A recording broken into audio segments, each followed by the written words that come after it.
जिला निर्वाचन अधिकारी एवं उपायुक्त डॉक्टर मनोज कुमार ने आज एक प्रेस वार्ता के दौरान बताया कि लोकसभा आम चुनाव 2024 के लिए सोनीपत लोकसभा सीट के लिए आज शाम 6 बजे से प्रचार बंद हो गया है। 25 मई को मतदान होगा। सोनीपत लोकसभा के चुनाव में कुल 17,77,008 मतदाता 22 प्रत्याशियों के भाग्य का फैसला करेंगे। 43,815 युवा पहली बार लोकसभा चुनाव के पर्व में हिस्सा लेंगे और वहीं 100 साल से अधिक उम्र के 740 वृद्धजन भी वोट करेंगे।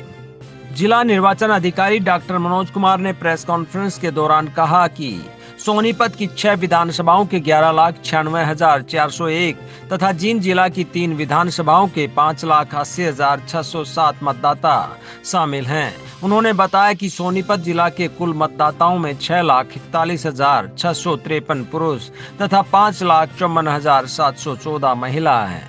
वह 34 ट्रांसजेंडर मतदाता हैं। वहीं जींद जिला के कुल मतदाताओं में 3,11,675 पुरुष, 2,68,922 महिला व 10 ट्रांसजेंडर मतदाता शामिल हैं। इस प्रकार पूरी लोकसभा में कुल 17,77,008 मतदाता हैं। जिला निर्वाचन अधिकारी ने बताया कि इस बार लोकसभा चुनाव में कुल 43,815 युवा ऐसे हैं जो पहली बार चुनाव के इस पर्व में भाग लेते हुए अपना मतदान करेंगे। इन युवा मतदाताओं में 31,200 मतदाता सोनीपत तथा 12,615 मतदाता जींद जिला के शामिल हैं। इसके अलावा सोनीपत के 527 तथा जींद के 214 मतदाताओं सहित 740 ऐसे मतदाता हैं जिनकी आयु 100 वर्ष से अधिक है। उन्होंने बताया कि सोनीपत लोकसभा में 22,037 ऐसे मतदाता हैं जिनकी आयु 85 साल से अधिक है। इसके अलावा सोनीपत लोकसभा में 13,176 विकलांग मतदाता शामिल हैं। उन्होंने बताया कि सोनीपत लोकसभा में कुल 1,846 मतदान केंद्र शामिल हैं, जिनमें 1,260 सोनीपत तथा 586 मतदान केंद्र जींद जिला के शामिल हैं। इन मतदान केंद्रों में 447 मतदान केंद्र शहरों में हैं तथा 1,398 मतदान केंद्र ग्रामीण क्षेत्र में हैं। उन्होंने कहा कि सोनीपत लोकसभा में 9 मतदान केंद्रों को मॉडल पोलिंग स्टेशन के रूप में तैयार किया गया है। इसके साथ ही 9 मतदान केंद्र ऐसे होंगे जहां सभी कर्मचारी महिलाएं होंगी। उन्होंने कहा कि 9 मतदान केंद्र ऐसे होंगे जहां युवा कर्मचारी तथा 8 मतदान केंद्र ऐसे होंगे जहां विकलांग कर्मचारी ड्यूटी पर तैनात होंगे। जिला निर्वाचन अधिकारी ने बताया कि सोनीपत लोकसभा क्षेत्र में कहीं भी आदर्श आचार संहिता का उल्लंघन न हो और चुनाव पूरी निष्पक्षता और शांतिपूर्ण तरीके से संपन्न करवाने के लिए 126 सेक्टर सुपरवाइजर तथा 72 ड्यूटी मजिस्ट्रेटों की तैनाती की गई है।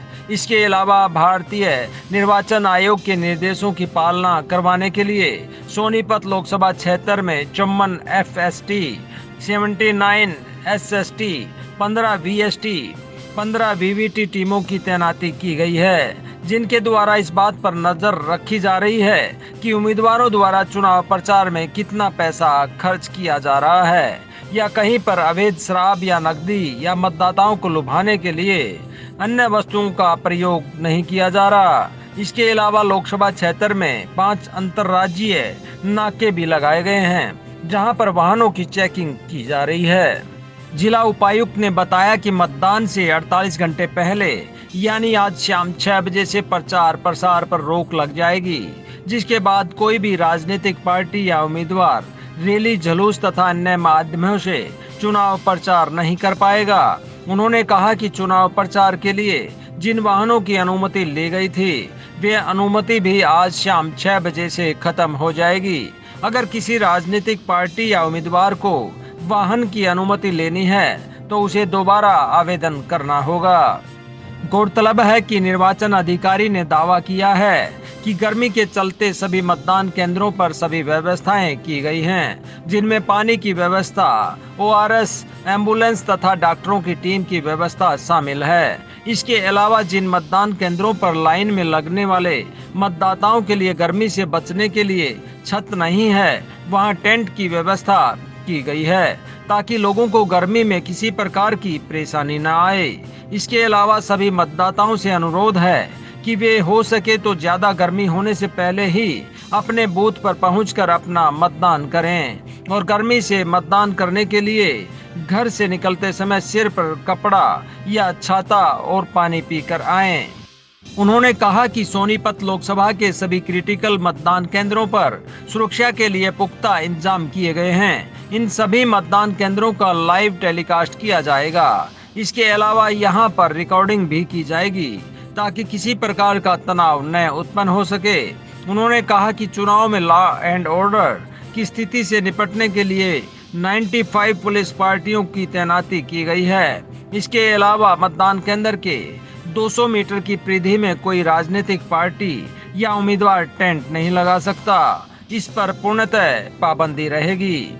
उन्होंने कहा कि सोनीपत लोकसभा चुनाव के लिए 4430 बेल्ट यूनिट, 2217 कंट्रोल यूनिट तथा 2400 वीवीपैट का प्रयोग किया जाएगा। उन्होंने बताया कि सोनीपत लोकसभा की 6 विधानसभाओं के लिए ये सभी ईवीएम मशीनें बिट्स कॉलेज मोहाना में विधानसभा वाइज बने स्ट्रॉन्ग रूमों में रखी गई हैं।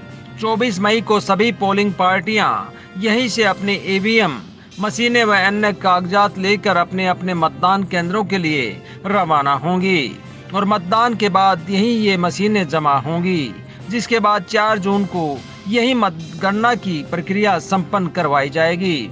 उन्होंने बताया कि ईवीएम मशीनों की सुरक्षा के लिए 3 लेयर की सिक्योरिटी रखी गई है और सभी स्ट्रॉन्ग रूमों में कैमरे भी लगाए गए हैं ताकि सभी पहलुओं पर नजर रखी जा सके। सबका स्वागत करता हूं। हम जो हमारा लोकतंत्र का महापर्व है, संसद के लिए जो चुनाव है 25 मई, उसके एक इम्पोर्टेंट समय पर पहुंच चुके हैं।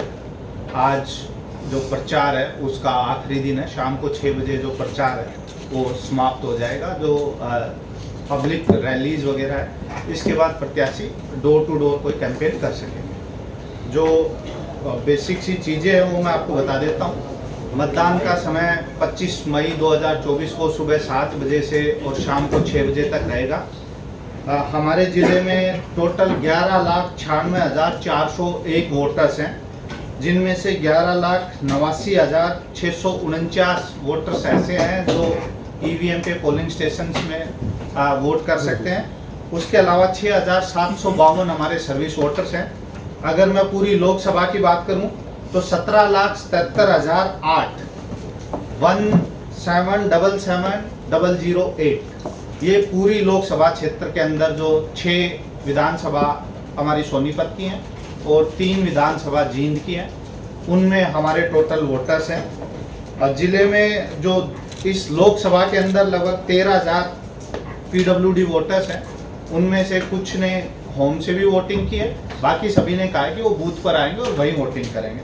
85 प्लस हमारे 22,000 वोटर्स हैं, 100 प्लस 740 वोटर्स हैं और लगभग 43,000, एग्जैक्ट नंबर 43,815 हमारे ऐसे वोटर्स हैं जो 18 से 19 साल के हैं। ये ऐसे वोटर हैं जो इस बार पहली बार अपना मताधिकार का प्रयोग कर रहे होंगे।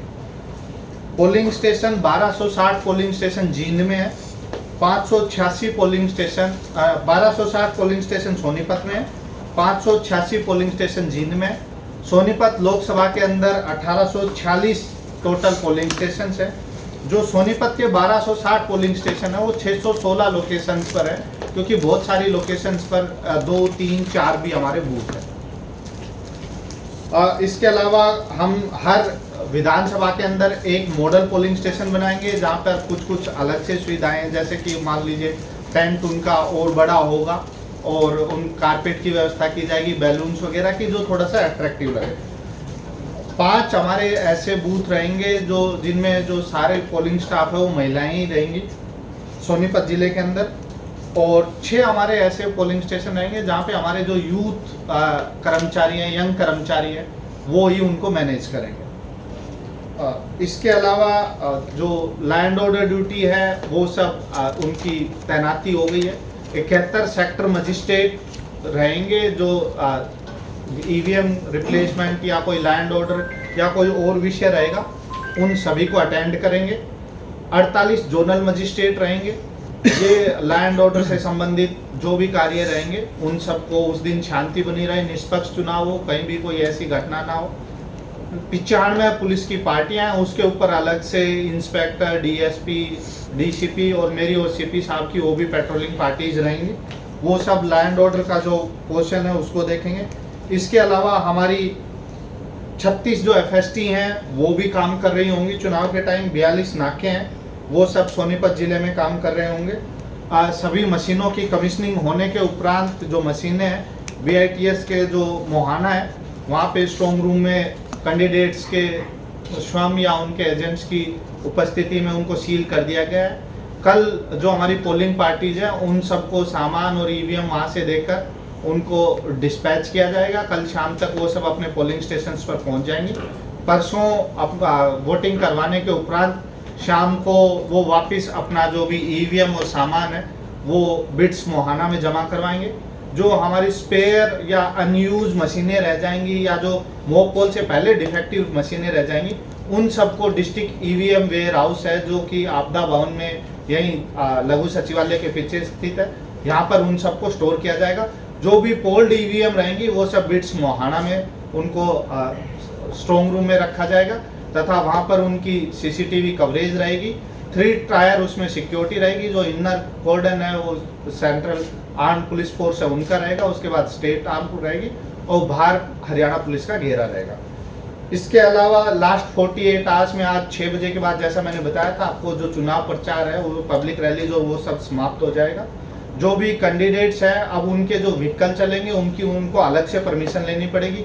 अभी तक जो उन्होंने चुनाव प्रसार के लिए या जिनकी भी परमिशन ले रखी थी वो आज शाम को 6 बजे समाप्त हो जाएगी। इसके अलावा जो कोई ऐसे व्यक्ति हैं जो यहाँ के वोटर नहीं है लेकिन चुनाव से संबंधित किसी कार्य से आए हुए हैं उन सबको लोकसभा क्षेत्र से बाहर जाना होगा। हमारे जितने भी 1260 पोलिंग स्टेशन हैं उन सब पर 1260 और इंक्लूडिंग जो जींद में भी जितने हैं हमारे 1846 जो पोलिंग स्टेशन है इन सब पोलिंग स्टेशन पर वेबकास्टिंग रहेगी। एक उनका कंट्रोल रूम यहाँ पे मेरे कार्यालय में बनेगा, एक कंट्रोल रूम उनका एआरओ के पास रहेगा और वो जो हमारा माननीय ईसीआई है उनके पास भी उन सब की रिकॉर्डिंग्स को किसी भी टाइम लाइव देखा जा सकेगा कि किसी भी पोलिंग स्टेशन के अंदर क्या चल रहा है। इसके अलावा पोलिंग स्टेशन के बाहर जो मोबाइल यूनिट्स हैं उसमें वीडियोग्राफर्स अपॉइंटेड रहेंगे। अगर कोई व्यक्ति वहाँ पे किसी भी तरीके की ऐसी वायलेट करने की कोशिश करेगा तो उन सब की भी रिकॉर्डिंग की जाएगी। जो पोलिंग स्टेशन हैं उनके लिए धारा 144 लगा दी गई है। वहाँ पे जो लोग अपेक्षित है चाहे या तो वोट डालने के लिए जाने वाले हैं या पोलिंग स्टाफ है वही सब रह सकेंगे। जिस आदमी ने वोट डाल लिया वो सब बाहर रहेंगे। जो कैंडिडेट या अपना जो भी एक छोटा सा उनका अपना स्टॉल लगा सकते हैं वो भी 200 मीटर की परिधि से बाहर लगेगा। इसके अलावा हमारे बीएलओ वहीं मौजूद रहेंगे। 10,384 हमारे चले गए हैं, यूनिट्स ने डाउनलोड कर लिए हैं। सिर्फ कितने 131 ऐसे रहे थे आज से 3 दिन पहले जो कुछ यूनिट्स ने डाउनलोड नहीं किए थे। हमने उनकी कंसर्न यूनिट को मैसेज कर दिया। 10,384 में से 10,253 है वो तो डाउनलोड भी हो चुके हैं। डाउनलोड होने का मतलब है कि किसी ने उनका डाउनलोड करके प्रिंट आउट निकाल लिया। फिर भी अगर उनको कोई दिक्कत आती है तो उनके नोडल ऑफिसर है अपने कमांडिंग ऑफिसर से वो बात कर। सर होमगार्ड के जो जवान हैं उनका वोटिंग के लिए किस प्रकार प्रावधान रहेगा? पिछली बार ऐसा था कि उनकी ये चिंता थी कि उनका वोट नहीं डला। देखिए जिन्होंने भी जो हमारे होमगार्ड्स हैं वो पर्सन ऑन इलेक्शन ड्यूटी में काउंट होते हैं और उनको अपना अगर इसी लोकसभा के रहने वाले हैं और इसी में उनकी ड्यूटी लगी है किसी दूसरी विधानसभा में तो उनको ईडीसी जारी होता है जिसको अप्लाई करने की आखिरी तारीख 21 मई थी। और जो जिनके पोस्टल बैलेट है जो दूसरी लोकसभा के उनके लिए उनको अप्लाई करना था उनकी तारीख 18 मई थी। तो जिन भी लोगों ने अप्लाई कर दिया उन सब के हमने दूसरे जिलों से मंगवा के देने, दूसरे जिले से मंगवा के दे रहे हैं। जिनके हमारे यहाँ से जारी होने उन सबके जारी करवाए जा रहे हैं। लेकिन शर्त एक ही है कि उन्होंने अपना जो फॉर्म है उसमें अपनी डिटेल्स और अपना जो एप्लीकेशन है वो भर के दिया है। देखिए वो एक रिक्विजिशन की जाती है, उसका रिक्विजिशन का ऑर्डर मेरी तरफ से जारी होता है और उनकी एक हम जो रिन्यूमरेशन या उसका जो किराया है वो हम उन वाहन मालिकों को देते हैं। देखिए रिक्विजिशन क्योंकि चुनाव एक ऐसी प्रक्रिया है कि जिसमें हम सब ने मिलकर साधन जुटाने और जो भी चीजें है इसमें उन वाहनों को छोड़ा गया है जो या तो प्रत्याशी के स्वयं के वाहन है या जो प्रत्याशी ने जिनका पहले हमसे परमिशन ले। उसके अलावा जो वाहन है उनको रिक्विजिट किया जा सकता है, जो कमीशन की गाइडलाइंस, तो उन्हीं के संदर्भ में सबको रिक्विजिशन किया जा रहा है। हमारे यहाँ पे अब क्योंकि सेंसिटिव बूथ इलेक्शन कमीशन की डेफिनेशंस में नहीं रहा है, अब जो बूथ्स हैं उनको क्रिटिकल बूथ्स कहा गया है। क्रिटिकल बूथ्स के साथ क्राइटेरिया बताए गए कि किस किस तरीके पे है। हमारी जो जिला है सोनीपत, इसमें 232 ऐसे बूथ है जो क्रिटिकल बूथ है। ये जो क्रिटिकल बूथ है इसमें 7 वल्नरेबल बूथ्स भी हैं। जैसा मैंने बताया कि क्रिटिकल बूथ की एक कंडीशन तो होती है उसकी वेबकास्टिंग की जाए, वो हमारे 1260 के 1260 की वेबकास्टिंग होती है। उसके अलावा ये जो क्रिटिकल जितने भी बूथ है इन सब पर CAPF जो बाहर से फोर्स आएगी वो सब फोर्स लगेगी। इनके अलग से इन सब के ऊपर जो पोलिंग पार्टी है उसके साथ साथ एक माइक्रो ऑब्जर्वर भी भेजा जाएगा। जो ऑब्जर्वर साहिबान आए हुए हैं उनके गाइडेंस और उन्हीं के कंट्रोल में वो रह के रिपोर्ट देते हैं कि वहाँ पे जो निर्धारित प्रक्रिया है उसको पूरा किया गया कि नहीं। अगर कोई और भी कहीं से ऐसे रिपोर्ट आएगी कि कुछ और बूथ्स है जिनमें इश्यू है, उन पे भी हम CAPF का प्रबंध करेंगे। देखिए, आपको पता है कि EVM खराब हो जाएगी, उसके लिए एक स्टैंडर्ड ड्रिल है। अगर वो मान लीजिए अभी हमने कमीशनिंग की है, उसमें कुछ मशीनें खराब हो गई हैं, तो हम लगभग 120% हमने टोटल मशीनें दी हैं। जितने पोलिंग बूथ है उनसे 20% एक्स्ट्रा मशीनें दी गई हैं। कुछ कमीशनिंग के टाइम खराब हो जाती है, किसी में मॉक पोल के टाइम कोई ना कोई इश्यू आ जाता है, तो सेक्टर ऑफिसर्स जो हैं उनके पास रिप्लेसमेंट के लिए मशीनें उपलब्ध रहती है। अगर सेक्टर ऑफिसर के पास जो मशीनें उपलब्ध है वो भी अगर मान लो उसकी एग्जॉस्ट हो गई, 2 मशीनें हमने दी उसको 3 दी, तो फिर उसके बाद हमारा जो स्ट्रॉन्ग रूम रहता है वहां पे मशीनें उपलब्ध रहती है और उनको लाने ले जाने के लिए समुचित प्रबंध किए जाते हैं। तो एक आप सबके माध्यम से मैं बताना चाहूंगा कि जो हमारी वोटिंग है वो एक सीक्रेट प्रक्रिया है। वो कुछ लोग कई बार ये करते हैं कि वो अपना फोटो खींचते वीडियो बनाते हैं, ये नियमों का उल्लंघन है। ऐसा अगर किसी ने भी करने की कार्रवाई की कोशिश की तो उनके खिलाफ कार्रवाई की जाएगी और केस दर्ज करवाया जाएगा। जो पोलिंग एजेंट्स है वो भी अपना मोबाइल अंदर नहीं ले जा सकेंगे, उनको अपना मोबाइल बाहर ही रखना होगा। एक जो आप सबके माध्यम से मैं एक और गुजारिश करना चाहूँगा, क्योंकि अभी जो टेम्परेचर है वो बहुत ज़्यादा चल रहा है, 46-7 डिग्री का पूर्वानुमान मौसम विभाग ने भी दिया है और काफ़ी गर्मी और हीट वेव्स हैं। हमने अपनी तरफ से सब तैयारियां की हैं, जिसमें कि जो हमारे पोलिंग स्टाफ है उनके साथ भी हम कुछ ORS के पैकेट्स भेज रहे हैं। हमारी जितनी भी हेल्थ फैसिलिटीज़ हैं, चाहे वो हमारे सिविल हॉस्पिटल हो, चाहे हमारे सब डिविजनल लेवल हॉस्पिटल्स हों, CHC हो, PHC हो, सब सेंटर हो, उन सबको आदेश दे दिए गए हैं कि वो वोटिंग वाले दिन शाम तक अपना ओपन रखेंगे और लोगों को अटेंड करेंगे। एम्बुलेंसेज भी स्टेशन की जाएंगी।